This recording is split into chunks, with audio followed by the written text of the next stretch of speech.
bienvenue dans N1, le podcast WNBA des équipes de The Fred. Donc on se retrouve en ce début du mois d'octobre pour parler des playoffs WNBA qui battent leur plein. C'est les demi-finales entre New York et Las Vegas, entre le Connecticut Sun et les Minnesota Lynx. On va parler de tout ça avec Tom et avec Elliot. Bonjour messieurs. Salut les gars, j'espère que vous allez bien. Moi personnellement, je vais très très bien. Si vous me le demandez, de toute façon, je m'en fous.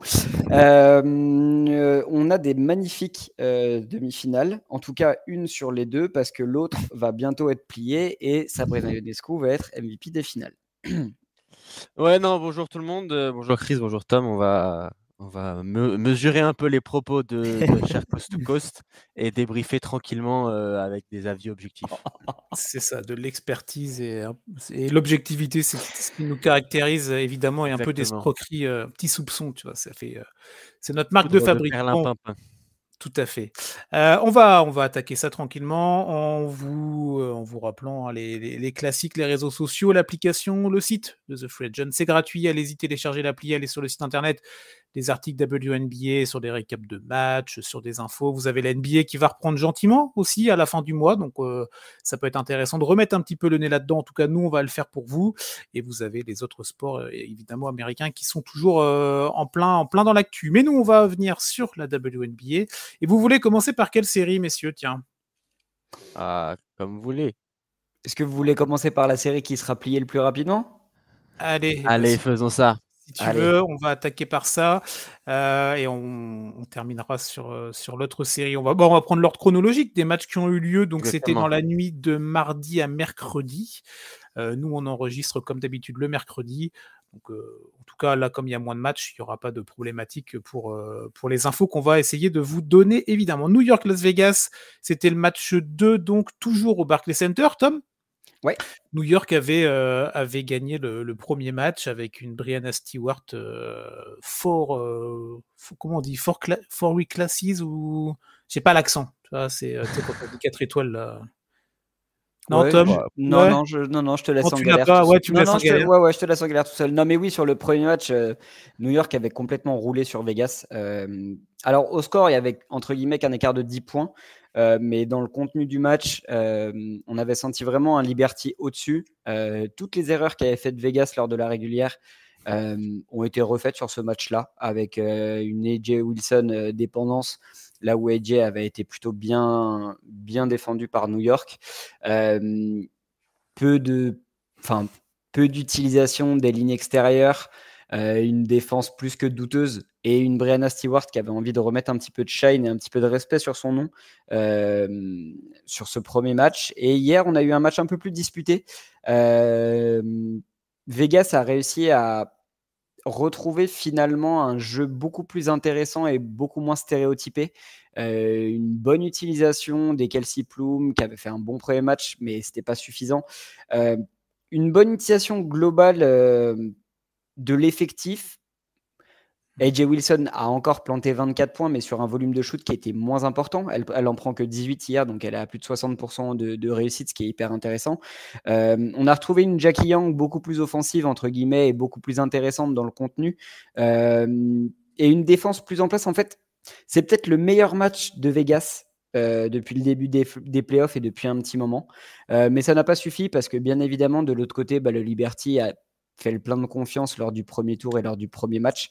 Et là où, entre guillemets, on avait eu le droit à une Brianna Stewart superstar lors du premier match, c'est bien évidemment la seule et l'unique Sabrina Ionescu qui a pris le relais sur le deuxième match. 24 points, 9 rebonds, 5 passes avec le dagger à 1 minute 15 de la fin. Pareil, un bon pourcentage à 9 sur 18 au shoot. Globalement, New York est au-dessus sur la série. Qu'est-ce que vous en pensez, vous, les gars? Ouais, c'est sûr que il y a pas photo. Becky Hammon l'a dit, c'est la meilleure équipe de la saison régulière et elle le confirme en playoff. Mais moi, je voulais revenir surtout sur AJ Wilson, que je trouve vraiment très bien muselé par la défense new-yorkaise et qui perd de son impact et qui est. On l'avait vu sur le premier match, ses points, ils sont dans le vide quasiment. En fait, ils sont pas dans des temps forts où ils servent à rien, entre guillemets. Et sur le deuxième match, c'est un peu pareil, même si c'est mieux. Et quand même, elle rate 2 tirs en fin de match. Un tir qui est à elle, mi-distance classique, et un espèce de lay-up long ligne où elle airball le lay-up. Voilà. Mais tu l'as dit aussi, Las Vegas a un peu mieux joué avec la sortie de Kia Stokes du 5 et Alicia Clark. Alicia Clark qui planque 8 des 10 premiers 8 des 10 premiers points sur le match, je crois. C'est ça. Et qui met un 3 points pour égaliser à une 30 de la fin. Kia Stokes bien moins utilisé sur le match. Et ça a été un choix payant puisque elles ont permis d'étirer un peu le jeu. Et Stokes, qui est ni vraiment très forte à l'intérieur ni à l'extérieur, n'apporte pas grand-chose à l'attaque de Vegas. Donc petit ajustement tactique qui a fait du bien, mais pas assez. Ok, juste moi, je donne mon point de vue sur AJ Wilson. Après, on va continuer à dérouler, les gars. Je rejoins plutôt Elliot sur ce que tu disais. Je vais juste rajouter l'impact aussi à l'intérieur de Jonquel Jones, là, du côté de New York. Tu sens que elle a vraiment le physique, elle a le gabarit, hein, c'est pas nouveau de toute façon. Mais j'ai senti dans le regard, dans l'attitude corporelle d'A.J. Wilson, de la fatigue, surtout sur la deuxième partie de match, la fin du match, il y avait des gros plans sur elle. Tu sentais que sur le visage, elle était éreintée. Alors, est-ce que c'est cette saison régulière all-time avec cet honneur du MVP pour elle qui, et en fait, elle arrive un petit peu au bout de la lessiveuse, peut-être. Et je pense vraiment que l'impact de Jones à l'intérieur la l'use, en fait. Tu vois, petit à petit, c'est dur de défendre sur elle, c'est dur d'attaquer sur elle, les prises de position sont vraiment compliquées. Donc, je pense que c'est un tout, mais ouais, on sent une Wilson qui est fatiguée, et c'est vrai que autour, si t'as pas des exploits personnels ou individuels, ça devient plus compliqué. Hein. Ouais, elle est cramée. Je pense qu'elle est cramée de sa régulière, de sa surutilisation, où finalement Vegas s'est vraiment reposé sur elle pour terminer à cette place-là et pour, entre guillemets, faire la différence. À ça s'ajoutent les JO, dans lesquels elle a disputé presque l'intégralité de tous les matchs. Plus, entre guillemets, on l'a dit tout au cours de la saison, mais des soucis de vestiaire où elle devait gérer aussi, je pense, pas mal de trucs. C'est une saison qui est magnifique pour elle sur le plan individuel, mais qui, je pense, est très très compliquée sur le plan collectif. Et là, jouer New York, entre guillemets, je pense que c'était le step de trop. Et elle est calcinée. Ça se voit physiquement qu'elle est arrivée au bout. New York s'en sert très bien, et puis voilà, quoi. Vas-y, Elliot, si tu voulais rajouter quelque chose peut-être ou... Non, mais c'est surtout que toi, tu as parlé de Jonquel Jones. On peut revenir sur son rôle en attaque aussi, puisque elle est à droite à 3 points, on le sait. Et forcément, ça étire la défense. Et on a vu des Kayla Thornton pouvoir prendre l'avantage parce que, par exemple, Kelsey Plum, qui défend sur Thornton ou Fibish, le mismatch est énorme. Donc, si tu as Jonquel Jones qui permet d'étirer le jeu, tu coupes.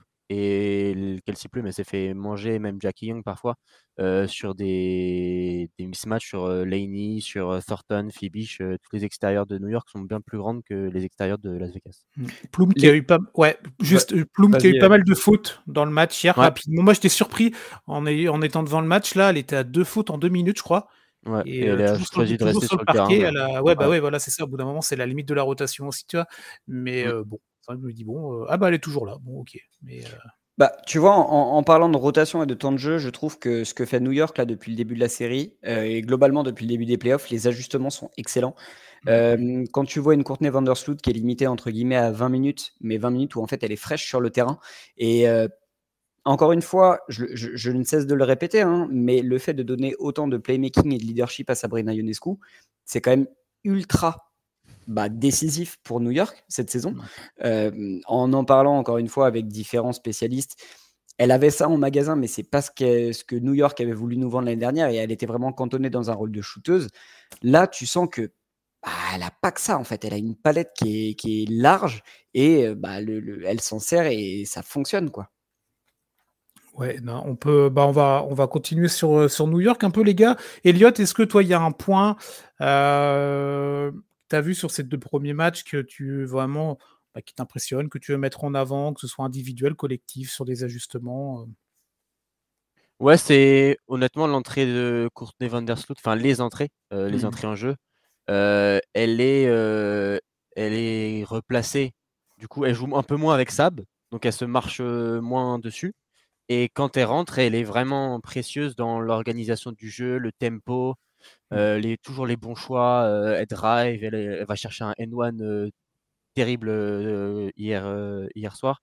Elle est vraiment, comme elle joue moins, elle est meilleure physiquement, enfin dans une meilleure forme physique. Et elle est vraiment, quand elle rentre, elle est impactante et elle utilise parfaitement les minutes que lui donne Brandello. Et donc, elle est, elle délivre des passes décisives, elle met des points. 12 points sur le premier match quand même, hein. 5 sur 7 au tir, 71%. C'est pas mal. Ouais, c'est efficace. C'est efficace. Et puis le fait de moins la laisser sur le terrain à côté de Sabrina Ionescu, ça fait aussi que défensivement, enfin de l'autre côté, Vegas a moins la possibilité d'user des mismatchs. On le sait, ça a été testé tout le début de saison et même l'année dernière où en fait les line-up avec Courtenay à côté de Sabrina pendant 20-30 minutes. Mais c'est deux joueuses qui sont pas réputées forcément pour leur défense, qui sont des petits gabarits, là où tu vas chercher du mismatch et tu t'en sers.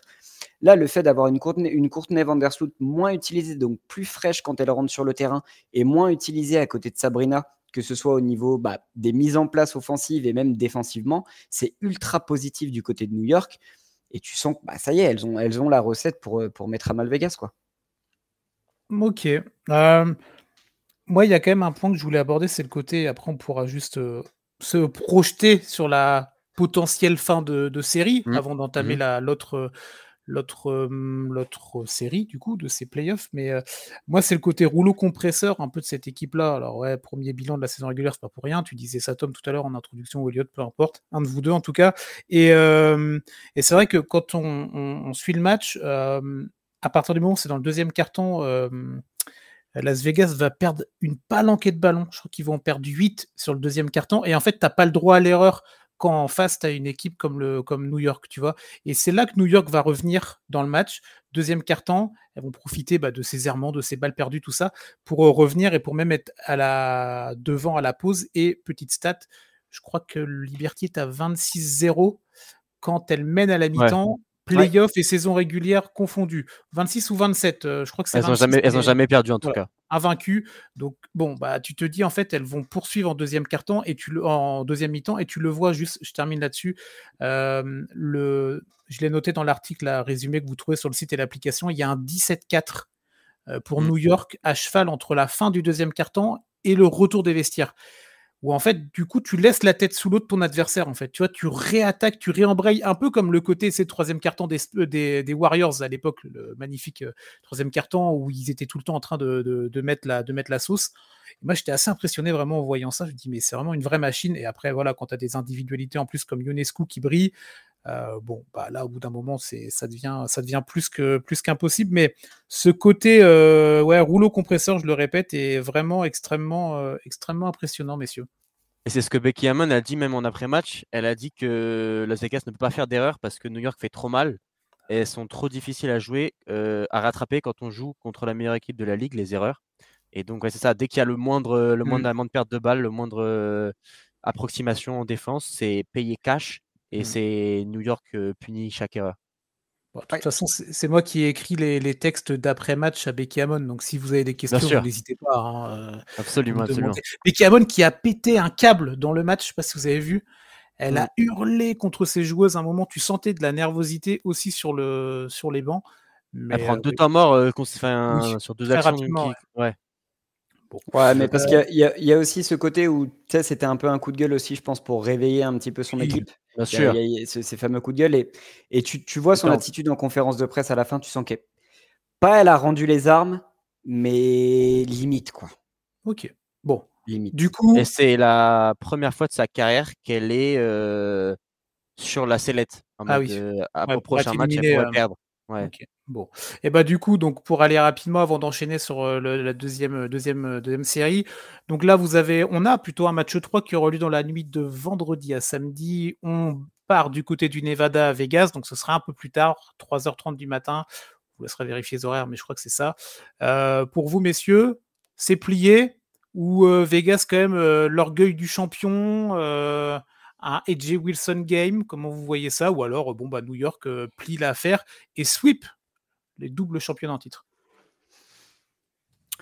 Moi, initialement, j'avais pronostiqué 3-1 et je pense que je vais rester sur ce pronostic parce que au courage, je vois quand même Vegas aller prendre le prochain à la maison. En fait, j'ai même envie de te dire que je leur souhaite parce que ce serait quand même moche de se faire sweeper après un back-to-back et je pense que ce serait un peu un élément déterminant dans la suite de l'effectif. Ça pousserait pas mal de joueuses à partir et ce serait moche un peu comme fin, tu vois. Les fins de dynastie, on aime bien quand il y a un minimum, entre guillemets, de respect.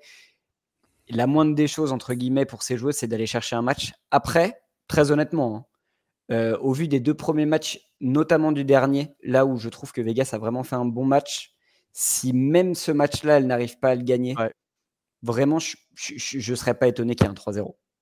Donc alors 3-0 ou parce que tu nous as pas donné ta réponse? Non, moi je reste sur mon 3-1. Je reste sur mon 3-1, mais tout en te disant que je suis d'accord s'il y a 3-0, quoi. Je serais pas choqué. Ok. Elliot? Donc tu couvres toutes les possibilités au cas où. Ouais, comme ça, le mec, il pourra dire la semaine prochaine, non, mais je vous avais dit. Je vous l'avais dit. Hein. Bah, c'est prévu. On a déjà enregistré la vidéo de la semaine prochaine et j'ai déjà dit, je vous l'avais dit, d'ailleurs. Non, mais Las Vegas, première équipe championne en titre à être menée 2-0 dans une série de playoffs. Honnêtement, je ne sais pas quoi en penser. J'ai l'impression qu'il peut, je veux dire comme Tom, mais les deux peuvent se passer. Moi, je vois pas comment. Je sais pas. En vrai, c'est terrible. Hein. Je vais dire 3-0. Allez. Ah voilà, ok, ça se mouille. Non, moi je dis match victoire de Vegas, le cœur du champion, tout ça. Alors oui, vous avez répété toute la saison, oui, c'est fatigant, oui, c'est dur d'aller repartir à la conquête d'un 3e titre. Ok, très bien. Mais je les vois pas se faire sweeper et c'est ce que j'ai annoncé sur les réseaux ce matin, là, après le match AJ Wilson Game. De toute façon, et pour sa legacy, il faut qu'elle se réveille. Hein. Oui, ils n'auront pas le choix. Hein. Et après, moi, pour aller dans mon sens, la fin du match, hein, même, elles reviennent à égalité à 90 secondes du terme. Ça se joue vraiment à pas grand-chose. Alors oui, Ionescu, tout ça, mais t'auras pas... ça peut le faire dans l'ambiance à Vegas. T'es chez toi, t'es dans un autre mood. Tu sais que si tu perds, t'es éliminé salement. Non, franchement, je pense que elles vont aller arracher celui-là. Je te dis pas que la série va être retournée, mais au moins pour l'honneur. Mais il y a un rôle aussi très impactant du Barclays Center, je pense, quand même.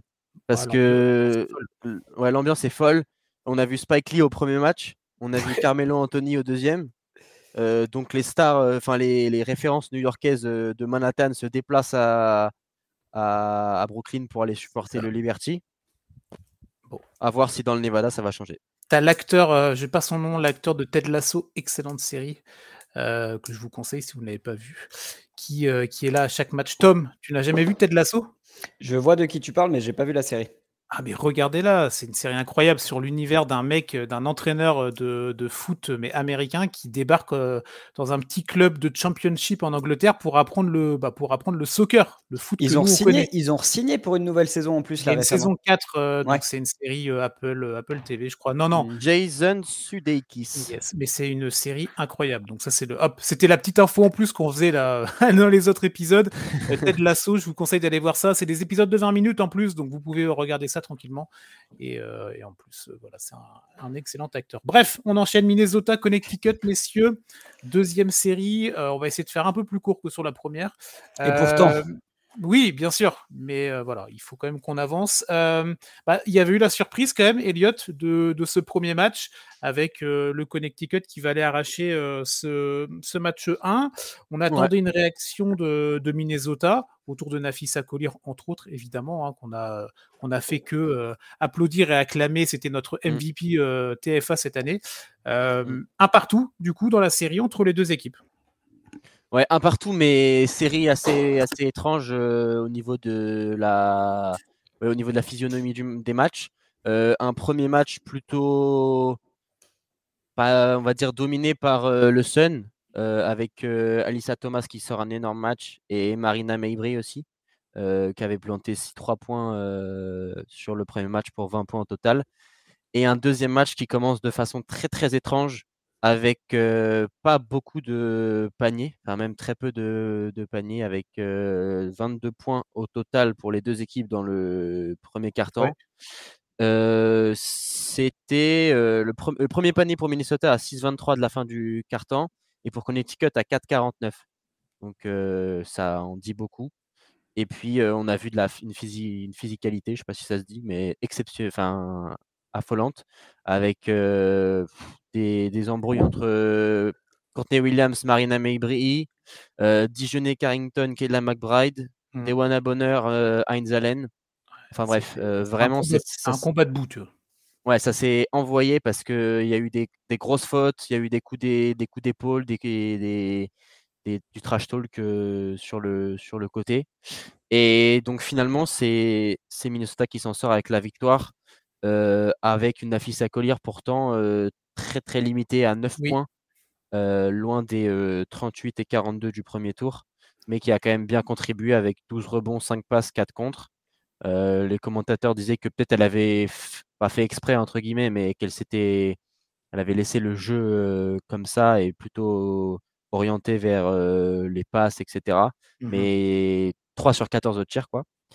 Et après, c'est Courtney Williams qui fait un gros match avec un début de troisième quart assez impressionnant. 17 points pour elle. Et Alana Smith, qui n'avait pas rentré un panier à 3 points sur le premier match et qui là nous sort un 3 sur 4. Mais c'est quand même dur parce que j'ai pas l'impression que Minnesota soit dans son assiette. Ok, Tom, tu partages un peu tout ça? Moi, j'avais prévu, entre guillemets, que la série reparte dans le Connecticut à 1 partout, sauf que j'avais switché. J'avais vu une première victoire pour Minnesota et je voyais le Sun prendre le deuxième.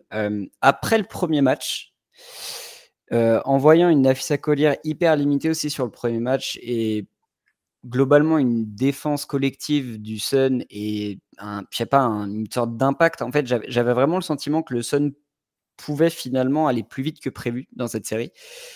Et finalement, la victoire de Minnesota hier m'a redonné un peu d'espoir pour les Lynx, parce que je me dis qu'avec une Napheesa Collier, entre guillemets, à toute proportion gardée, aussi mauvaise, le fait que les autres joueuses autour aient réussi à s'ajuster et à donner l'équivalence de bataille et de bagarre physique qu'impose le Sun depuis le début de la série, je me dis qu'en fait, il suffit d'1 ou 2 matchs de Napheesa Collier un peu dans ses standards à 25-30 points de moyenne et en fait, ça peut aller très, très vite aussi de l'autre côté.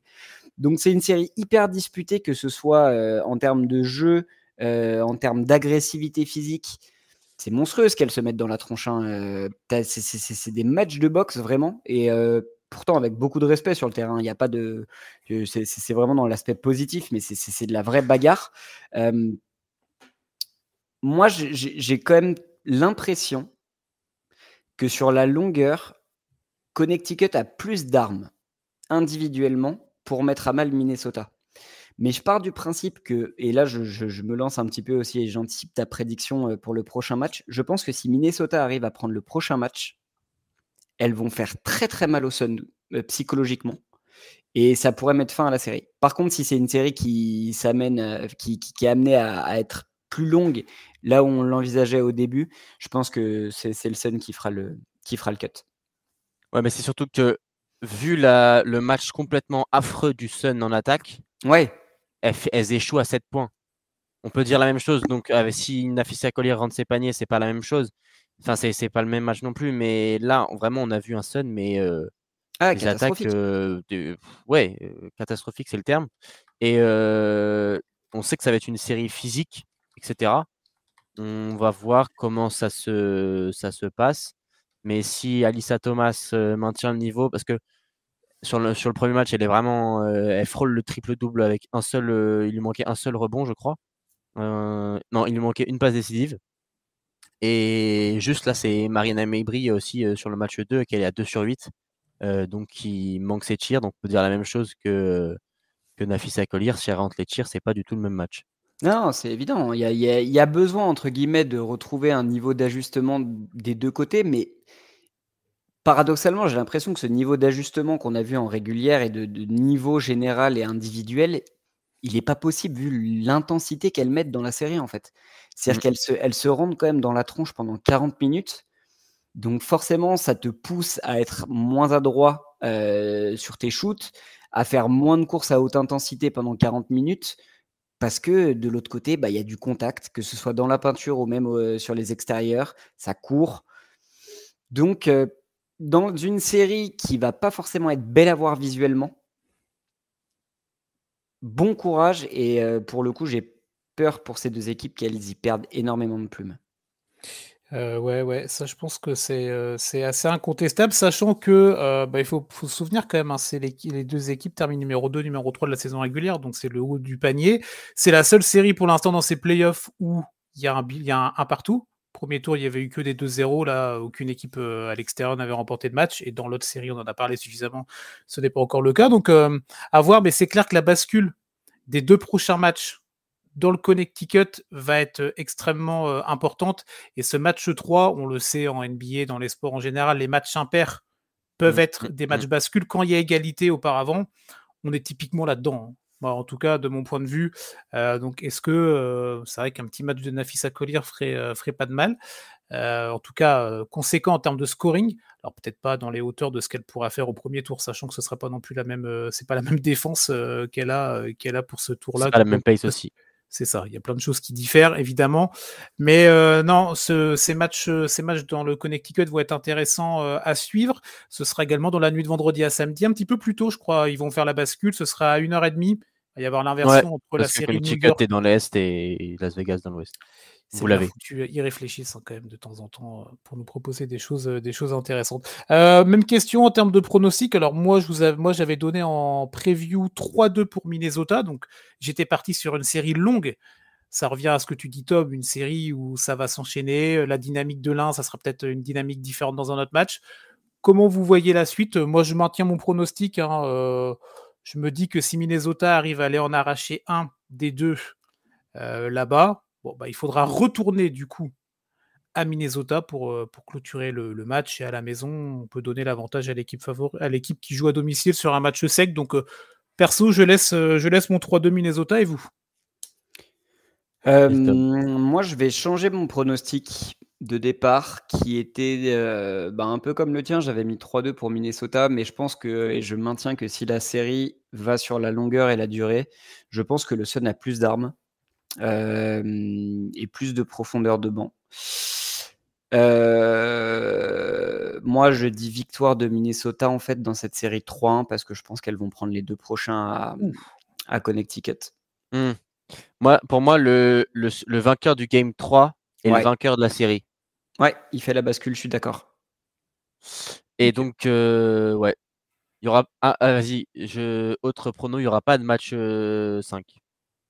Ok. C'est le seul podcast où il y a plus de pronos différents que d'analyses, quand même. En plus, on est basé sur rien, mais bref. Voilà. Non, mais ouais, en tout cas, on est tous les 3 d'accord sur le côté bascule du prochain match qui va vraiment être à suivre. Donc voilà, on vous invite à regarder ces 2 séries de toute façon qui sont intéressantes. Donc les matchs 3 dans la nuit de vendredi à samedi, et on vous débriefera ça dès la semaine prochaine. Il y aura, les séries seront même certainement terminées, je pense, la semaine prochaine, même si ça doit aller au bout, je présume. J'ai pas le calendrier sous les yeux, mais ouais.